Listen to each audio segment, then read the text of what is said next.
সেই পাথর প্রয়োজন মতো উপরে উঠতো, প্রয়োজন মতো নিচে নামতো। হায় হায়, সেই পাথরে হযরত ইব্রাহিম আলাইহিস সালামের পদচিহ্ন আছে। পদচিহ্ন। আপনি নামাজ কোথায় পড়েছেন? এখন নামাজ পড়তে কোথায় বলেছে? যেই পাথরে ইব্রাহিমের পদচিহ্ন লেগেছে সেই পাথরের সামনে দাঁড়িয়ে আপনাকে আমার আল্লাহ নামাজ আদায় করতে বলেছেন। আপনি এখানে শিরক শিরক করতে করতে পাগল হয়ে যাইতেছেন। পদচিহ্নটা এত বেশি শিরক বুঝে গেলেন, তো আমার আল্লাহ তো বলার দরকার ছিল, ইব্রাহিম যেখানে পা রাখছো সেই পাথর এবার নিক্ষেপ করো, throw it away in the bin, no need to put it inside the Kaaba or inside the area. আমার আল্লাহ সেটা শুধু রাখেন নাই, কোরআনের আয়াত নাজিল করে বলছে কি, ওয়াত্তাখাযু মিম মাকামে ইব্রাহিম মুসাল্লা, আপনি মুসাল্লা বানান হযরত ইব্রাহিম আলাইহিস সালামের মাকামকে। এই পরিমাণ অ্যাপ্রিশিয়েট করা হয়েছে, এই পরিমাণ তাজিম সম্মান করা হয়েছে। এটা আল্লাহ শিখিয়েছেন আমাদেরকে, আম্বিয়ায়ে কেরামকে তাজিম কেমনে করতে হয়। এই যে আমরা তাওয়াফ করি, এই মাটির নিচে কত নবী কত ওলি শাহিদ আছে আমরা জানি? হ্যাঁ, কেউ জানি না। আপনারা বুঝতে পেরেছেন? ওয়াত্তাখাযু মিন মাকামি ইব্রাহিম মুসাল্লা, সেই কারণে অন্তর বড় করবেন, অন্তরের মধ্যে কোনো বেয়াদবি জায়গা দিবেন না। আম্বিয়ায়ে কেরামের ক্ষেত্রে, আউলিয়ায়ে কেরামের ক্ষেত্রে আপনি বড় করলে কতটুকু করবেন, কি করতে পারবেন? আপনি আপনি আল্লাহ রাসূলকে মাহবুব বলতে পারবেন, আল্লাহর হাবিব। বড় বড় বড় আপনি কত বড় বলতে পারবেন? পারবেন না আপনি। বুঝতে পেরেছেন? এই জন্য আম্বিয়ায়ে কেরামের সম্মান দেখছেন আল্লাহ ইব্রাহিম আলাইহিস সালামের মাকামের জায়গায়। এটা এখানে নামাজ পড়ার দরকার কি? কাবা ঘরে গেছি, কাবা ঘরে নামাজ পড়বো, মাকাম ইব্রাহিমে নামাজ পড়ার দরকার কি? আমার আল্লাহ অ্যাপ্রিশিয়েট করেছেন যে ইব্রাহিম আলাইহিস সালাম ইসমাইল এত কষ্ট করে এই কাজগুলা করেছেন। এটা হচ্ছে অ্যাপ্রিসিয়েশন, যে আমার ইব্রাহিমের প্রতি একটা সম্মান, স্মৃতি। আমার ইব্রাহিমের পুরো হজটাই তো স্মৃতি। কমেমোরেশন বলি না আমরা, কমেমোরেশন। বুঝতে পেরেছেন? আমরা বার্থডে করি না, বার্থডে তো আমাদের আমরা টুস করে ফতোয়া দেই, তো বার্থডে হারাম হুজুর, কেন হারাম? এগুলা ইহুদি নাসারাদের কালচার। তো তুমি বেটা কালকে যে ক্যাফসির মধ্যে 2 কাপ ভালো করে চিকেন ফ্রাই খাইয়া বাইরে এসো, তখন মনে ছিল না এটা ইহুদি নাসারার কালচার? আলামিন হযরত ইব্রাহিম আলাইহিস সালাম মক্কা শরীফ বিনির্মাণ, হযরত ইব্রাহিম আলাইহিস সালামের দোয়া এবং মক্কার জমিনের মধ্যে হজের জন্য মানুষ যাতে দলে দলে যোগদান করে, এই জন্য হযরত ইব্রাহিম আলাইহিস সালামের দোয়া। এই 124 থেকে 34 10টা আয়াতের মূল বিষয় হচ্ছে ইব্রাহিম আলাইহিস সালাম, কাবাঘর বিনির্মাণ এবং হযরত ইব্রাহিম আলাইহিস সালামের দোয়া। 124 থেকে 134, তাইলে 24-এর আগ পর্যন্ত ইয়াহুদ নাসারা এই বিষয়গুলো ডিসকাশন হয়েছে। বাকারার নাম বাকারা কেন সেটা ডিসকাস হয়েছে, আল্লাহ রাব্বুল আলামিন এগুলো বলেছেন। এখানে ওয়া ইযিবতালা ইব্রাহিম রাব্বুহু বিকালিমাত, আরবির সেনসিটিভিটি দেখেন। কোন ব্যক্তি যদি ইচ্ছাকৃতভাবে এরকম পড়ে ওয়া ইযিবতালা ইব্রাহিমা, জবর দিয়ে, তো কেউ যদি এটাকে পেশ দিয়ে পড়ে ওয়া ইযিবতালা ইব্রাহিমু পড়ে, মার জায়গায় মু পড়ে, আর এদিকে রব্বুহুর জায়গায় রব্বাহু পড়ে, তাইলে অর্থ উল্টাই যাবে। আয়াতের মধ্যে আল্লাহ বলতে চাচ্ছেন আল্লাহ ইব্রাহিম আলাইহিস সালামকে পরীক্ষা করেছেন। ওয়া ইযিবতালা ইব্রাহিমা রব্বুহু, কিন্তু আপনি যদি ইব্রাহিমের মধ্যে পেশ দেন, রবের উপর জবর দেন, অনেকেই হুফাজে কেরাম তারাবির মধ্যে তাড়াতাড়ি পড়তে এভাবে পড়ে ফেলে, ওয়া ইযিবতালা ইব্রাহিমু রাব্বাহু বিকালিমাতিন, হ্যাঁ অনেকেই পড়ে ফেলে। তো এটার অর্থ কি হবে? ইব্রাহিম আলাইহিস সালাম আল্লাহকে পরীক্ষা করছে। বুঝতে পেরেছেন? অর্থ উল্টায় যায়। আরবি অনেক সেনসিটিভ, জের জবরের কারণে অর্থের মধ্যে অনেক পরিবর্তন চলে আসে এবং উচ্চারণের কারণে অনেক পরিবর্তন আসে। আমরা সবাই দোয়া কুনুত পড়ছি না? দোয়া কুনুত কিভাবে পড়ছি? আল্লাহুম্মা ইন্না পড়েন, ওয়া নাস্তাগফিরুকা ওয়া নুমিনু বিকা ওয়া নাতাওয়াক্কালু আলাইক ওয়া নুসনি আলাইকাল খায়র ওয়া নাশকুরুকা। এখানে ওয়ানাস কুরুকা, এরপরে কি পড়ছেন? ওয়ালা নাকফুরুকা পড়ছেন না? ওয়ালা নাকফুরুকা মানে কি? ওয়ালা নাকফুরুকা মানে আল্লাহ অবশ্যই আমরা আপনার সাথে কুফরি করি। বুঝছেন? ওয়ালা নাকফুরুকা মানে কি? ওয়ালা নাকফুরুকা, আমরা অবশ্যই আপনার সাথে কুফরি করি। কিন্তু এখানে আপনাকে একটা টান দিতে হবে, ওয়ালা নাকফুরুকা, আমরা আপনার সাথে কুফরি করি না। তো আল্লাহ আমাদেরকে বলতে বলা হয়েছে ওয়ালা নাকফুরুকা, ওয়ালা নাকফুর, ওয়ালা, দেখছেন একটা টান আছে না ছোট, ওয়ালা নাকফুরুকা। কিন্তু আমরা আমাদের বাংলাদেশ, ইন্ডিয়া, পাকিস্তানের 99% লোক আমরা কি করি, ওয়ালা নাকফুরুকা। আবার তাড়াতাড়ি পড়লে ওয়ালা নাকফুরুকা আরো জোরে করি, অবশ্যই করি কুফর। বুঝতে পেরেছে? কিন্তু আল্লাহ রাব্বুল আলামিন আমাদেরকে ক্ষমা করে দেবেন, কারণ আমরা তার জেনে পড়তেছি না, আমরা জেনে পড়তেছি না। এটা ইসতিলাহুল আম্মা হয়ে গেছে, এখন আমরা শিখে ফেলছি না, তাইলে আস্তে আস্তে এটা অনেক গুরুত্বপূর্ণ। আল্লাহুম্মা ইন্না নাস্তাঈনুকা, আপনার সাহায্য চাচ্ছি আল্লাহ, ওয়া নাস্তাগফিরুকা, আপনার কাছ থেকে ক্ষমা প্রার্থনা করতেছি। হায় হায়, আল্লাহুম্মা ইন্না নাস্তাঈনুকা ওয়া নাস্তাগফিরুকা ওয়া নুমিনু বিকা, আপনার উপর আল্লাহ পরিপূর্ণ আস্থা রাখি মওলা। হ্যাঁ, ওয়া নুমিনু বিকা ওয়া নাতাওয়াক্কালু আলাইক, আপনার উপর পরিপূর্ণ ভরসা রাখি। ওয়া নাশকুরুক, আপনার শুকরিয়া আদায় করি। ওয়ালা নাকফুরুক, আপনার কুফরি করি না। ঠিক আছে? ওয়া নাখলাউ ওয়া নাতরুকু মান ইয়াফজুরুক, আল্লাহুম্মা ইয়াকা না'বুদু ওয়া লাকা নুসাল্লি। যাই হোক, আমি আপনাদেরকে ওই মূল জিনিসটা বুঝাইতে চাইতেছিলাম। আরবির সেনসিটিভিটি এত মারাত্মক, টানের মধ্যে গন্ডগোল হয়ে যাওয়ার কারণে অর্থ উল্টে গেছে, এখানে জের জবরের উল্টাপাল্টার কারণে অর্থ উল্টাই গেছে। ইভেন আমাদের অনেক উলামায়ে কেরাম মাহফিলের মধ্যে আয়াতগুলো পড়ার সময় গন্ডগোল হয়ে যায়। এটা বেশি গন্ডগোল হয় যারা বেশি জানে, জের জবরের মার্কে যারা বেশি জানে তাদের গন্ডগোল বেশি হয়। আমরা যারা মূর্খরা আছি আমাদের অসুবিধা হয় না, আমরা তো মুখস্থ বেরা ফেলি। কিন্তু হুজুর যারা অনেক ভালো গ্রামার জানেন তাদের গন্ডগোল বেশি, পেস্টা লাগে যায়। ওয়া ইযিব তালা ইব্রাহিম রাব্বুহু বিকালিমাত, আল্লাহ রাব্বুল আলামিন বলছেন স্মরণ করুন হুজুর, স্মরণ করুন, এবং এই ইহুদি নাসারা এদেরকে স্মরণ করায় দেন, এদের বাবা এদের দাদা। কারণ ইহুদিদের দাদা যেমন আমাদের ইব্রাহিম, মুসলমানদের দাদাও ইব্রাহিম, খ্রিস্টানদের দাদাও ইব্রাহিম। হাবিব, আপনি স্মরণ করেন, আপনার স্মরণের মাধ্যমে ইহুদি নাসারা আপনার around, those who live around you, আপনার সময়কালে তাদেরকে বলে দেন আমি তাদের দাদাকে পরীক্ষা করেছিলাম। কি পরীক্ষা? এটা অনেক লম্বা কথা, সংক্ষিপ্ত আকারে আমি আপনাদেরকে বলি যা আপনারা জানেন। হযরত ইব্রাহিম আলাইহিস সালাম হচ্ছেন সমস্ত প্রফেটহুড, আল্লাহ যত নবী রাসূল আমাদের কাছে পাঠিয়েছেন, হযরত ইব্রাহিম আলাইহিস সালাম হচ্ছে ক্লাইম্যাক্স জোনের মধ্যে, একেবারে ক্রাক্স অফ দি প্রফেটহুড। ওনার মাধ্যমে পরবর্তীতে আমরা যারা আছি, মুসলমান হোক, আহলে কিতাব হোক, সবাই হযরত ইব্রাহিম আলাইহিস সালামের ওই চশমা থেকে ফুটেছে। তো হযরত ইব্রাহিম আলাইহিস সালামকে আল্লাহ অনেক ভাবে পরীক্ষা করেছেন। বড় জলিলুল কদর পয়গম্বর ছিলেন আল্লাহ। যেমন শুরুর দিকটাতে যে পরীক্ষা, হযরত ইব্রাহিম আলাইহিস সালামকে আগুনে নিক্ষেপিত হয়েছে, আগুনে নিক্ষেপিত হওয়ার আগে এলাকা ছাড়তে হয়েছে, এরপরে শাদী করেছে, দেশ ছাড়তে হয়েছে। আপনি চিন্তা করতে পারবেন, দুদু মরুভূমির মধ্যে আল্লাহ বলতেছে ইব্রাহিম সন্তান সহ স্ত্রী সহ ওই এলাকায় চলে যাও। কোথায়? ওই যেখানে আপনারা সাফা মারওয়ার মধ্যে দৌড়াদৌড়ি করেন, ওখানে চলে যাও। উফও নাই, আও নাই, নো নাই, চলে গেছে। ওখানে কে দেখবে, কে লুক আফটার করবে? এভাবে আল্লাহ ইব্রাহিম আলাইহিস সালামকে পরীক্ষা করেছেন। অতঃপর সন্তানও দূরে, স্ত্রীও দূরে। এরপরে ইসমাইল আলাইহিস সালাম যখন বড় হয়েছেন, এরপরে বলতেছে জবাই করতে। ঠিক তো? কত পরীক্ষার মধ্যে দিয়ে আল্লাহ অতিবাহিত করিয়েছেন। এরপরে হযরতে আগুনের মধ্যে নিক্ষেপিত হয়েছে। এর পরবর্তীতে আরো অসংখ্য পরীক্ষা, অনেক জিনিস হযরত ইব্রাহিম আলাইহিস সালামের মাধ্যমে শুরু হয়েছে। খতনা থেকে শুরু করে, নখ কাটা থেকে শুরু করে, তার পরবর্তীতে আমরা যা যা কিছু করি, আপনারা বুঝতে পারতেছেন, সবকিছুর শুরুয়াত ইব্রাহিম আলাইহিস সালামকে দিয়ে হয়েছে। ইতোপূর্বে কালচার গুলা ছিল না। মানে সিভিলাইজেশনের যেই good aspect, good dimension, civil হওয়া, এটা আল্লাহ রাব্বুল আলামিন শুরু করেছেন ইব্রাহিম আলাইহিস সালামের মাধ্যমে, এবং রিওয়ায়াতের মধ্যে ভরপুর। এই যে আমরা ওযুতে গড়গড়া করি, কুলি করি, এগুলো সব ইব্রাহিম আলাইহিস সালামের মাধ্যমে শুরু হয়েছে। এইজন্য ইব্রাহিম আলাইহিস সালামকে অনেক কাঠখড় পোড়াতে হয়েছে।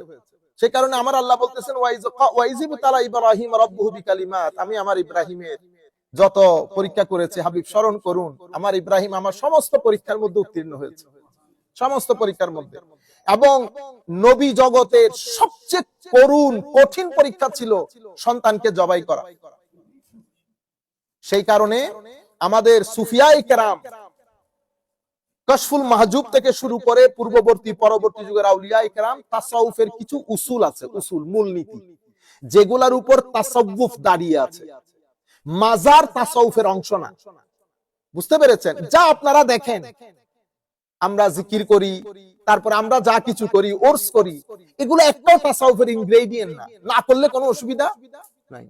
তাসাউফের কিছু উসুল আছে, মূলনীতি আছে। তোর মধ্যে একটা হচ্ছে সাখাওয়াতে ইব্রাহিম। সাখাওয়াতে ইব্রাহিম মানে আপনি যতক্ষণ পর্যন্ত ইব্রাহিম আলাইহিস সালামের সাখাওয়াতের ফয়েজ নিয়ে সখী হতে না পারবেন, আপনি সুফি হতে পারবেন না। তো সাখাওয়াত ইব্রাহিম মানে জেনারসিটি অফ ইব্রাহিম। জেনারসিটি কিরকম জেনারস ছিলেন?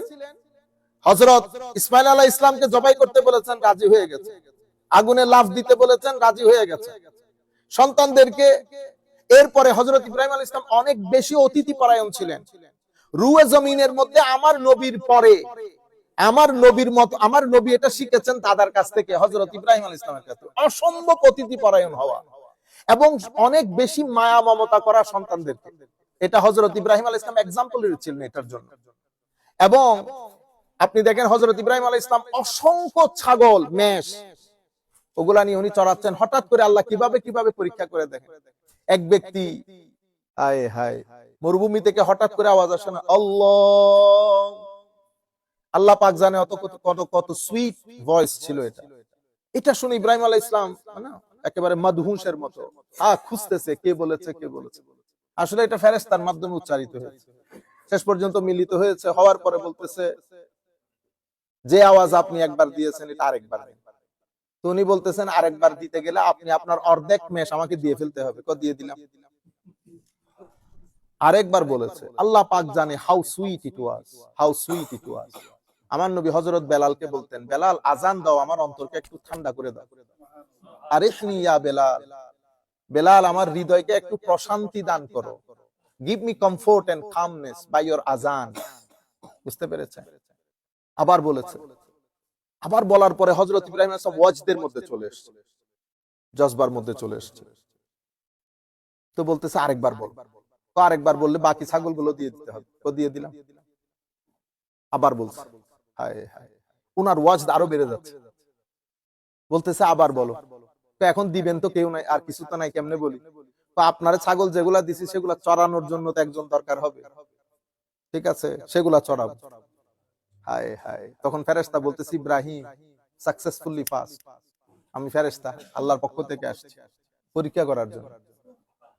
এইভাবে হযরত ইব্রাহিম আলাইহিস সালামকে আল্লাহ বিভিন্ন ভাবে পরীক্ষা করেছে। ওয়া ইজিবতালা ইবতালা ইবতালাতে, আমার আল্লাহ বলেছেন আমি আপনাদেরকে তোমাদেরকে বানিয়েছি পরীক্ষার জন্য। ইবতেলা একটা শব্দ আছে, আর একটা আছে ইখতিবার, দুইটা শব্দই ব্যবহৃত হয়। কিন্তু আমরা যখন পরীক্ষার জন্য শব্দ ব্যবহার করি আমরা বলি ইমতিহান। তাহলে কয়টা শব্দ? ইবতেলা, ইখতিবার, ইমতিহান। ইবতেলা, ইখতিবার, ইমতিহান, তিনটার অর্থই পরীক্ষা। আমরা যখন ক্লাসের পরীক্ষার কথা বলি তখন আমরা ইবতেলাও বলি না, ইখতিবারও বলি না, তখন আমরা বলি ইমতিহান। ঠিক আছে? আর এমনিতে আল্লাহর পরীক্ষা যেটা সেটা ইবতেলা বা ইখতিবার। আমার আল্লাহ বলছেন ওয়া ইজিবতালা, হাবিব স্মরণ করুন সেই সময়ের কথা। আমার নবীকে বলতেছে স্মরণ করার জন্য। তাইলে আমার নবী তো সব সময় আছে, ঠিক না? স্মরণ করতে বলা হয়েছে কেন? স্মরণ করুন সেই সময়ের কথা যখন ইব্রাহিম আলাইহিস সালামকে তার রব পরীক্ষা করেছিল। ফাতাম্মাহুন, প্রত্যেক পরীক্ষার মধ্যে ইব্রাহিম সাকসেসফুলি পাস করেছে। ওয়া ইজিবতালা ইব্রাহিম রাব্বুহু বিকালিমাতিন ফাতাম্মাহুন ক্বালা ইন্নী জাইলুকা লিন-নাসি ইমামা, আমি মানুষের জন্য ইমাম বানাবো। তখন হযরত ইব্রাহিম আলাইহিস সালাম বললেন, হুজুর আল্লাহ, আমার সন্তানদের মধ্য থেকে ইমাম মানি নবী, ইমাম মানি নবী, ইমাম মানি লিডার, ইমাম মানি পেশোয়া। আমরা এই যে ইমাম সাহেব কি ইমাম কেন বলি? একটা শব্দ হচ্ছে আমাম, আমাম, আলিফ মিম আলিফ মিম, আমাম। আমাম মানে যিনি সামনে থাকেন, পেশোয়া। আমরা বলি না হুজুর কিবলা, হুজুর কিবলা মানে ইমাম, যিনি সামনে থাকেন, যিনি আমাকে লিড করেন, এটাকে ইমাম বলে। উর্দুতে বা ফার্সিতে পেশোয়া বলে, অথবা আরবির মধ্যে কিবলা বলে। বুঝতে পেরেছেন? যার মাধ্যমে আমরা লিড হই, আমরা নিয়ন্ত্রিত হই, যিনি আমাদেরকে নেতৃত্ব দেন। তো ইমাম সাহেবকে ইমাম বলা হয় কারণ উনি আমার সামনে থাকেন, আমি ওনার পিছনে থাকি, ওনার নেতৃত্বে আমি নামাজ আদায় করি। তো যার নেতৃত্বে আমরা রাষ্ট্র পরিচালনা করি সেইও ইমাম, তাকে আমরা খলিফাও বলি, ইমামও বলি। সেই আন্দাজে কুল কায়নাতের মানুষের ইমাম হচ্ছে নবীরা। নবীরা মানুষকে কন্ট্রোল করেন, নবীদের নেতৃত্বে আমরা কি হই? আমরা কন্ট্রোলড হই, আমরা পরিচালিত হই। সে কারণে নবীদেরকে কি বলে? ইমাম। তো আমার আল্লাহ বলতেছেন আমি ইব্রাহিমকে বলেছি ইমামের কথা, আমি ইমাম বানাবো। তখন ইব্রাহিম আলাইহিস সালাম বলতেছেন হুজুর আল্লাহ ওয়া মিন যুররিয়াতি, মাওলা আমার সন্তান সন্ততিতে থেকে ইমাম বানায়। তখন আমার আল্লাহ বলতেছেন লা ইয়ানালু আহাদিজ জালিমিন, ইমাম বানাবো কিন্তু দুনিয়া আখিরাতে আমার যে এই যে appointment of the prophethood, of appointment of the office of imamhood, এটা কোন জালেমের নসিব হয় না, কোন জালেমের নসিব। সেই কারণে আমাদের ইসলামিক ক্লাসিক্যাল সায়েন্সের মধ্যে এই আয়াত থেকে মাসআলা ডিরাইভ করে উলামায়ে উম্মত বলেছেন কোন ফাসিক মুসলমানদের খলিফা হতে পারে না। কেন? কারণ লা ইয়ানালু আহাদিস জালিমিন, কোন জালেম ইমামতিতে আসতে পারে না। সেই কারণে আমাদের যারা নেতৃত্ব দেন, খলিফা যারা হয়, যারা ইমাম হয়, প্রেসিডেন্ট হয়, প্রাইম মিনিস্টার হয়, আমাদের ইসলামিক কোর্ট, আমাদের ইসলামিক কি বলে খিলাফার মধ্যে, স্টেটের মধ্যে কোন ফাসিক ইমাম হইতে পারে না। লা ইয়ানালু আহাদিস জালিমিন। ওয়া ইজ জাআলনাল বাইতা মাসাবাতাল লিন-নাস ওয়া আমনা ওয়াত্তাখিযু মিন মাকামি ইব্রাহিমা মুসাল্লা ওয়া আখিদনা ইলা ইব্রাহিমা ওয়া ইসমাঈল আন তাহহিরা বাইতি লিত-তাইফিনা ওয়াল আকিফিনা ওয়া রুকআইস সুজুদ। ঠিক আছে, এরপরে আল্লাহ রাব্বুল আলামিন কাবাগরকে মানুষের মিলনস্থল বানিয়েছেন এবং হযরত ইব্রাহিম আলাইহিস সালাম এবং ওনার সন্তান ইসমাঈল আলাইহিস সালাম এই ক্ষেত্রে মুখ্য ভূমিকা পালন করেছে। কাবা শরীফ বিনির্মাণ এবং মানুষ যাওয়ার জন্য, মানুষ হজ করার জন্য পুরা জায়গাটাকে যেভাবে সাজানো দরকার, গড়া দরকার, নির্মাণ করা দরকার, ইব্রাহিম এবং ইসমাঈলের মাধ্যমে আল্লাহ এই কাজটা করিয়েছেন। এবং আমার আল্লাহ বলেছেন ওয়া আহিদনা ইলা ইব্রাহিমা ওয়া ইসমাঈলা আন তাহহিরা বাইতিয়া লিত-তাইফিনা ওয়াল আকিফিনা ওয়ার রুকআইস সুজুদ। আমি ইব্রাহিম এবং ইসমাঈলকে হুকুম করেছি আমার বান্দাদের মধ্যে রুকুকারী, সিজদাকারী এবং ইতিকাফকারী এবং যারা তাওয়াফকারী আছে তাদের জন্য যেন পুরা জায়গাটাকে, মসজিদে হারামকে পবিত্র করে, সেই জায়গাটাকে আমি সেই হুকুমটা আমি ইব্রাহিম এবং ইসমাঈলকে দিয়েছি। এবং এর আগে বলতেছেন আল্লাহ ওয়া ইজ জাআলনাল বাইতা মাসাবাতাল লিন-নাসি ওয়া আমনা ওয়াত্তাখিযু মিন মাকামি ইব্রাহিমা মুসাল্লা। হায় হায়, আল্লাহ কাবাগরকে সেন্টার বানিয়েছে এবং আমাদেরকে হুকুম দিয়েছে আমরা যেন মাকামে ইব্রাহিমের মধ্যে নামাজ আদায় করি। মাকামে ইব্রাহিমের মধ্যে, মাকাম ইব্রাহিম মানে কি? মাকাম ইব্রাহিম মানে যেই পাথরের উপর আমার ইব্রাহিম আলাইহিস সালাম দাঁড়িয়ে কাবাগর নির্মাণ করেছেন সেটাকে বলে মাকামে station of Ibrahim, where he put his feet। কারণ উনি তো ওই যে দেওয়াল তো আর ওনার মতো করে না, একটু উপরেও আছে নিচেও আছে, তো আল্লাহ পাক একটা খাস পাথরের ব্যবস্থা করেছেন, সেই পাথর প্রয়োজন মতো উপরে উঠতো, প্রয়োজন মতো নিচে নামতো। হায় হায়, সেই পাথরে হযরত ইব্রাহিম আলাইহিস সালামের পদচিহ্ন আছে, পদচিহ্ন। আপনি নামাজ কোথায় পড়েছেন? এখন নামাজ পড়তে কোথায় বলেছে? যেই পাথরে ইব্রাহিমের পদচিহ্ন লেগেছে সেই পাথরের সামনে দাঁড়িয়ে আপনাকে আমার আল্লাহ নামাজ আদায় করতে বলেছেন। আপনি এখানে শিরক শিরক করতে করতে পাগল হয়ে যাইতেছেন। পদচিহ্নটা এত বেশি শিরক বুঝে গেলেন, তো আমার আল্লাহ তো বলার দরকার ছিল ইব্রাহিম যেখানে পা রাখছো সেই পাথর এবার নিক্ষেপ করো, throw it away in the bin, no need to put it inside the Kaaba or inside the area।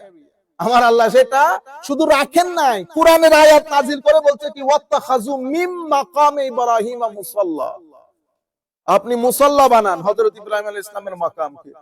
এই পরিমাণ অ্যাপ্রিশিয়েট করা হয়েছে, এই পরিমাণ তাজিম সম্মান করা হয়েছে, এটা আল্লাহ শিখিয়েছেন আমাদেরকে আম্বিয়ায়ে কেরামকে তাজিম কেমনে করতে হয়। এই যে আমরা তাওয়াফ করি, এই মাটির নিচে কত নবী কত ওলি শায়িত আছে আমরা জানি? হ্যাঁ, কেউ জানি না। আপনারা বুঝতে পেরেছেন? ওয়াত্তাখাযু মিন মাকামি ইব্রাহিমা মুসাল্লা, সেই কারণে অন্তর বড় করবেন, অন্তরের মধ্যে কোনো বেয়াদবি জায়গা দিবেন না। আম্বিয়ায়ে কেরামের ক্ষেত্রে, আউলিয়ায়ে কেরামের ক্ষেত্রে আপনি বড় করলে কতটুকু করবেন, কি করতে পারবেন?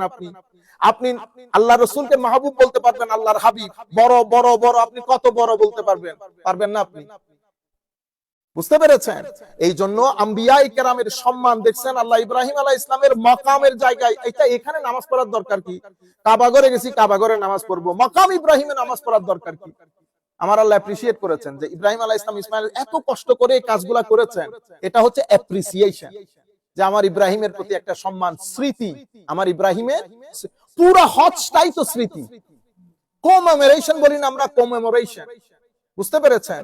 আমরা বার্থডে করি না, বার্থডে তো আমাদের আমরা টুস করে ফতোয়া দেই বার্থডে হারাম। হুজুর কেন হারাম?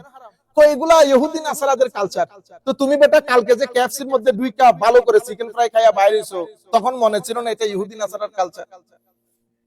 আপনারা বুঝতে পারতেছেন?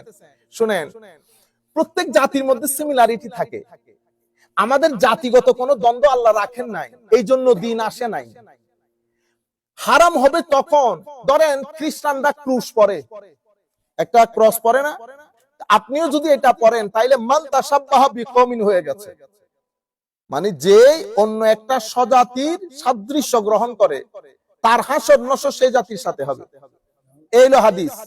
এখন ফর এক্সাম্পল, আমি আলু খাই, আমার দেশের হিন্দুরা আলু খায় না, তো সাদৃশ্য হয়ে গেছে না। আমি পাঞ্জাবি পড়ি, আমার দেশের হিন্দুরা কি পরে? পাঞ্জাবি পরে না। এগুলা হচ্ছে কালচারাল বিষয়, কালচারাল সিমিলারিটি থাকবে, ট্রেডিশনাল সিমিলারিটি থাকবে, এভাবে আরো অনেক ধরনের সিমিলারিটি থাকবে। মেইনলি হচ্ছে আপনার নিয়া, এটা আপনি ধর্মীয় ভাবে ব্যবহার করছেন কিনা, বুঝতে পেরেছেন? যখন আপনি ওই জিনিসটা গ্রহণ করবেন, আপনি তাদের মতো করে চলবেন, তো আল্লাহ বলতেছেন, আমার নবী বলতেছেন, মান তাশাব্বাহা বিকওমিন ফাহুয়া মিনহুম, তো সে সেই জাতির সাথে তার হাসর নসর হবে। আপনারা বুঝছেন, সব জায়গার মধ্যে জিনিসগুলা চলে না, সব জায়গার মধ্যে জিনিসগুলা চলে না। আল্লাহ রাব্বুল আলামিন আমাদের হামি ও নাসির হোক।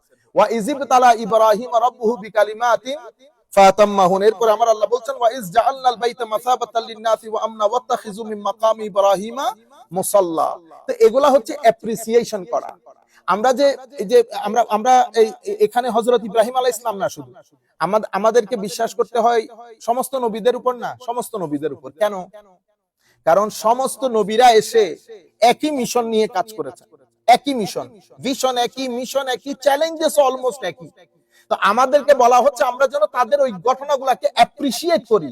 আপনি পুরনোদের কথা স্মরণ না রাখলে নতুনদের সাথে চলতে পারবেন না। মসজিদ যারা আগে বানিয়েছে, যারা এখানে ইমামতি করেছে, যারা এখানে মুসল্লি ছিল, আপনি তাদেরকে বাদ দিয়ে আপনি যদি শুধু সামনের দিক চিন্তা করেন হবে না।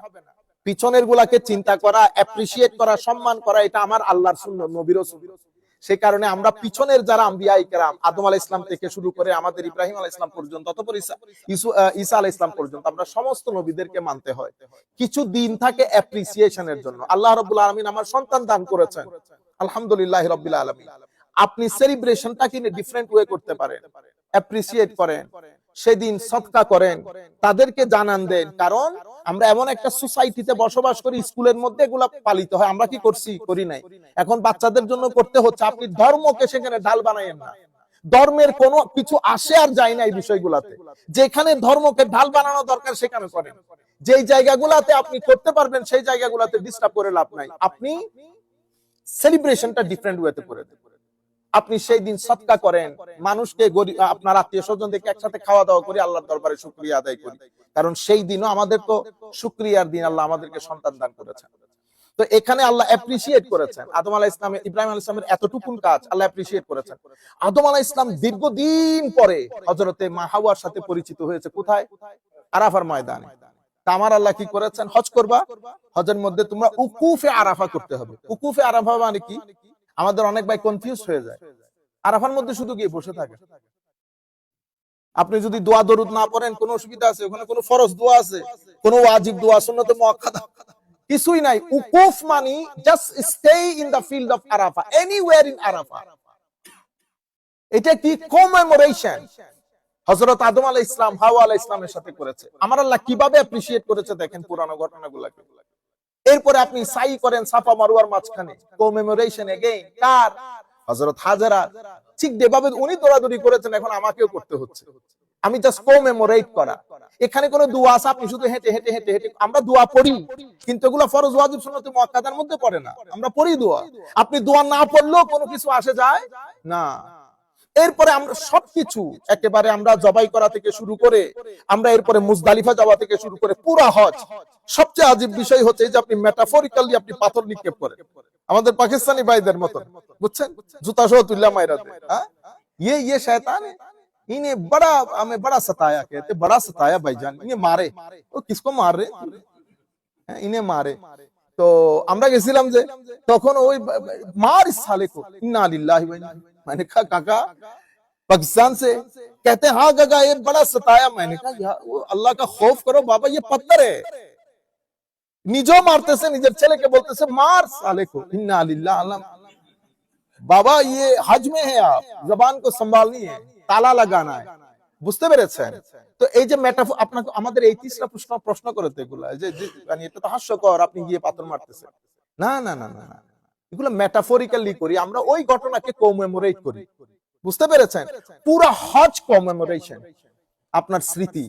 নামাজ গত পরশু বলছি না, নামাজেরও তো স্মৃতি। আমি 2 রাকাত পড়তেছি একজন নবীর অনুসরণে, 4 রাকাত পড়তেছি একজন নবীর, উনি নফল পড়েছেন, আমার জন্য ফরজ হয়ে গেছে। বুঝতে পেরেছেন? আল্লাহ এই পর্যায়ে অ্যাপ্রিশিয়েট করেছেন পুরানো ঘটনাগুলোকে। এরপরে وَإِذْ قَالَ إِبْرَاهِيمُ رَبِّ اجْعَلْ هَذَا بَلَدًا آمِنًا وَارْزُقْ أَهْلَهُ مِنَ الثَّمَرَاتِ مَنْ آمَنَ مِنْهُم بِاللَّهِ وَالْيَوْمِ الْآخِرِ قَالَ مَنْ كَفَرَ فَأُمَتِّعُهُ قَلِيلًا ثُمَّ أَضْطَرُّهُ إِلَى عَذَابِ النَّارِ وَبِئْسَ الْمَصِيرُ। আল্লাহ রাব্বুল এরপরে স্মরণ করুন সেই সময়ের কথা যখন আমার ইব্রাহিম রব্বি জাআল হাযাল বালাদা আমিনা, আল্লাহ এটাকে আপনি হারাম বানিয়ে দেন, এটাকে আপনি হারাম বানিয়ে দেন, এবং ওয়ারযুক আহলাহু মিনাস সামারাত। হাই হাই, নবীর দোয়া দেখেন। এর আহলায়াল যারা এই অঞ্চলে বসবাস করবে তাদেরকে আল্লাহ ফল ফ্রুট দিয়ে ভরপুর করে দেন, ফল ফ্রুট দিয়ে ভরপুর করে দেন। এমন খেজুরের ব্যবস্থা করছে আল্লাহ, দেখছেন অবস্থা। আপনি এখানে খেজুর খেতে ইচ্ছে করে, কিন্তু আমরা যখন এই উমরার মধ্যে যাই, দেখছেন না ওই ওই ওই ওই ইফতারিটা কত দারুণ লাগে না? তখন পেঁয়াজু বেগুনির কথা মনে রাখে। এখানে আপনাদেরকে বিরিয়ানি দেয় আর জান্নাতি মেওয়া দেয়, তবুও তো পেঁয়াজু বেগুনি খুঁজে, কিন্তু ওখানে আজীব মজা লাগে। আল্লাহ ইব্রাহিম আলাইহিস সালামের দুয়ার বরকতে আল্লাহ সেই আন্দাজে ফল ফ্রুটের ব্যবস্থা করেছেন। এবং কি বলেছে জানেন? মানা মানা ক্বালা মান কাফারা ফাউমাতি সুমাত্তারু ইলা আযাবিন নারি বিসাল মাসির।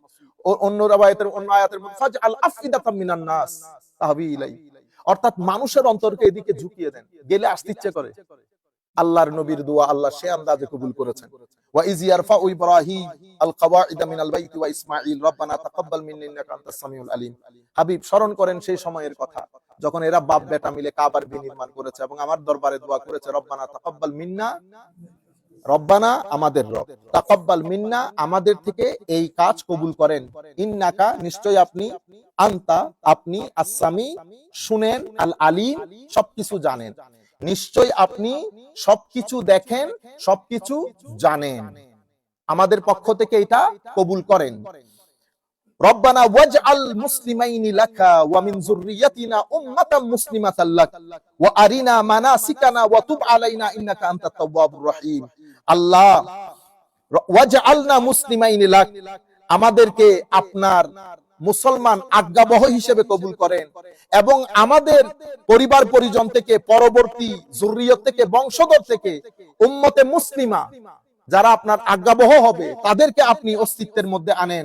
ওয়া আরিনা মানাসিকানা, এবং হজ্জের রীতিনীতি আমাদেরকে বলে দেন।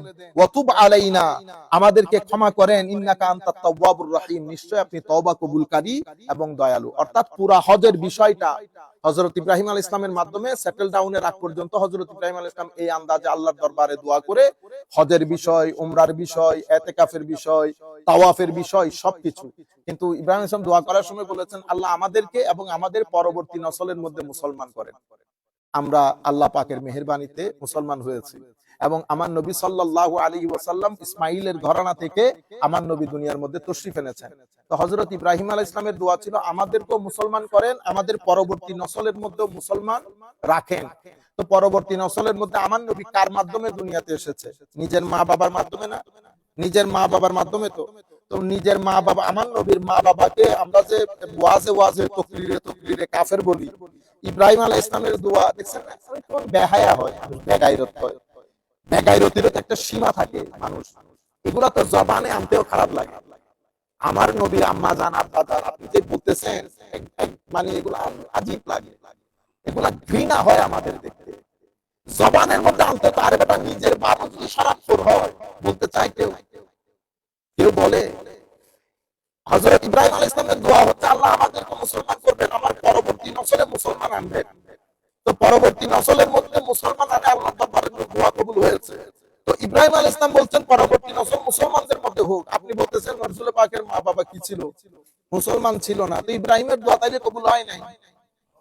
আপনারা ভেরি সিম্পল তো, বুঝতে পেরেছেন? আল্লাহ এগুলা কখনো বলবেন না, এবং এই ধরনের কথা কেউ বললে মজলিস থেকে উঠে যাবে। মজলিস থেকে আমার নবী মনে কষ্ট পায় এগুলা, আর আমার নবী মনে কষ্ট পাইলে হাসর নাসর বড় অস্থির যাবে। আল্লাহ রাব্বুল আলামিন আমাদের হামি ও নাসির হোক। ওয়া মা আলাইনা ইল্লাল বালাগুল মুবিন। আল্লাহুম্মা আমিন। রব্বানা যালামনা আনফুসানা ওয়া ইল্লাম তাগফির লানা